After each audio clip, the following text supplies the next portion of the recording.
ঘাসও খাবে তুলু। তার মধ্যে এই যে ঘাস নিয়ে এসেছি, ওনার ঘাস ফ্রিজে থাকে। আর এই দেখো, বুঝতে পারছি কি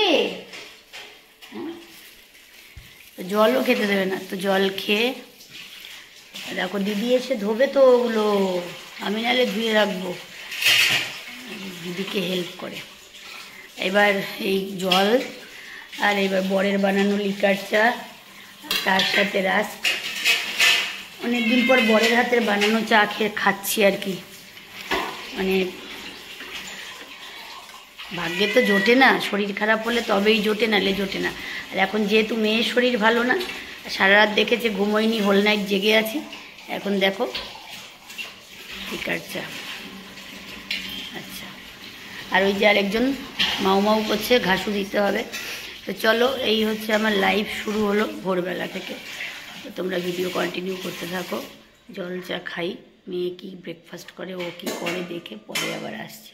ও দেখো কোথায় উঠেছে দেখাচ্ছি, কোথায় উঠেছে, বাম্বু ট্রি, বাঁশ গাছের পাতা খেতে। দাঁড়াও, দেখেছ, বাম্বু ট্রি খাওয়ার জন্য ওখানে উঠে গেছে।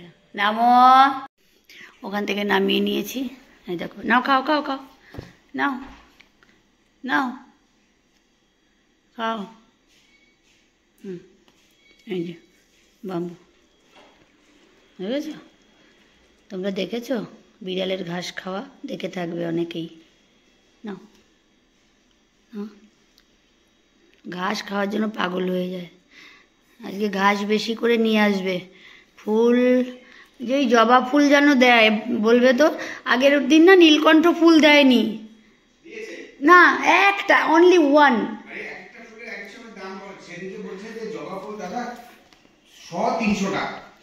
যাই হোক, ঠাকুরকে একটু লাল।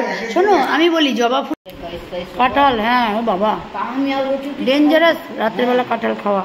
হ্যাঁ, তাও রুটি খাইলাম না, রুটি আর ভাত খাইলেই গাইছো। একদম একদম খাইলাম না, না আর খাবার।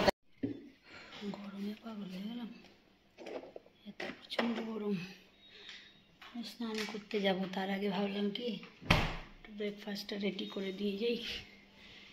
আমার মেয়ে তো একটু চা আর রাস্ক খেয়েছে, লিকার চা, ওকে আবার পরে দেবো। ফল কেটে রেখে দিয়েছি। স্নানটা করি, আজকে আবার বৃহস্পতিবারের পুজো, একটু সময় তো লাগবেই। পুজো দিতে আমার পাক্কা 1.5-2 ঘন্টা লাগে। যাই হোক, আজকে শর্টকাটে করবো মায়ের পুজো, কারণ মা জানে সবই। তো আমি ভাবছি, চিন্তা করছি একবারে খাবারটা দিয়ে যাই। এদিকে দিদি ঘর মুছছে, ঘর ঝাড় দিচ্ছে, বাইরেটা করছে, তুলুকে দরজায় লাগিয়ে রেখে দিয়েছে, না তুলু বেরিয়ে যাবে ফুস করে। এই দেখো, এই ঘরের দরজায় তুলুকে লাগানো আছে, তুলু না ফুস করে বেরিয়ে যাবে এখান থেকে। দিদি ওখানে ঝাড় দিচ্ছে, মুছছে বাইরে। মানে আমার অনেক সমস্যা, আমার চারিদিকে মন রাখতে হয়। তুলু যদি বেরিয়ে গেছে তাহলে তো আমি হার্ট অ্যাটাক হয়ে যাবে আমার, আমি সহ্য করতে পারবো না, এরকম কয়েক খেপ বেরিয়ে গেছে। যাই হোক, চলো পরে ফিরছি আবার ভিডিওতে।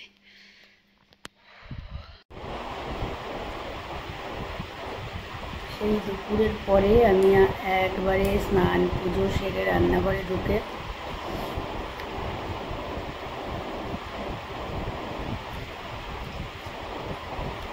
সারাক্ষণে মেয়ের সাথে রান্নার ফাঁকে ফাঁকে, ওর সাথে, ওর শরীর ভালো না, আমি আর আজকে ভিডিও করতে পারিনি।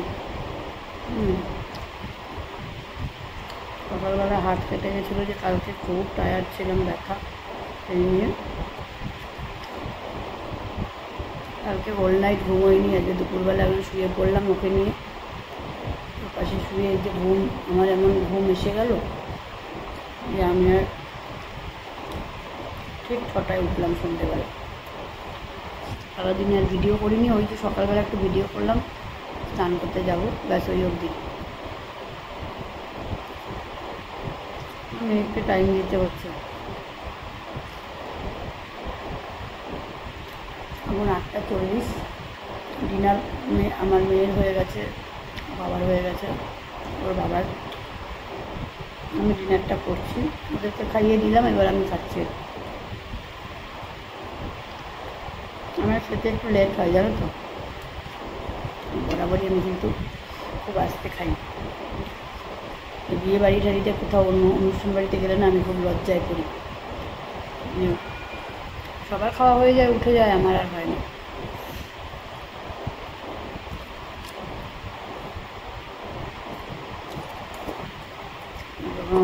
ডিনার করছি, ডিনার করে উঠে কাজ আছে, কালীকে তুলে দিতে যাবো।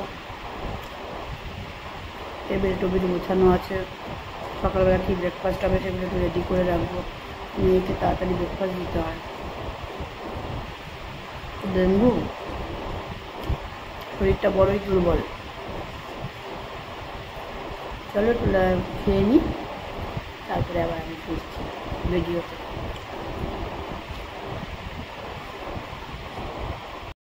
দেখো, দেখেছ, একদম ঘুমে কাতর, পুরো ঘুমিয়ে পড়েছে।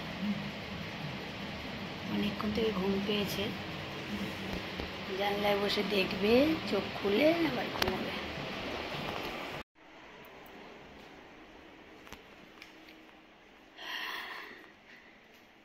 তোমাদেরও শুভরাত্রি জানাই। Good night, good night all of you. সবাই খুব ভালো থাকো, রাত খুব ভালো কাটুক তোমাদের, এটাই প্রার্থনা করি, ভগবানের কাছে প্রে করি। তোমরাও প্রে করো যাতে আমি সুস্থ থাকি, ভালো থাকি। 10:59 হয়েছে, এখন শুয়ে পড়বো। সকালবেলা আবার মেয়েকে নিয়ে ব্লাড টেস্টের জন্য আছে যাওয়া। Tata, love you all. কালকে আবার আসছি নতুন ভিডিওর সাথে। এখন একটু মেয়ের পাশে যাব, ঠিক আছে?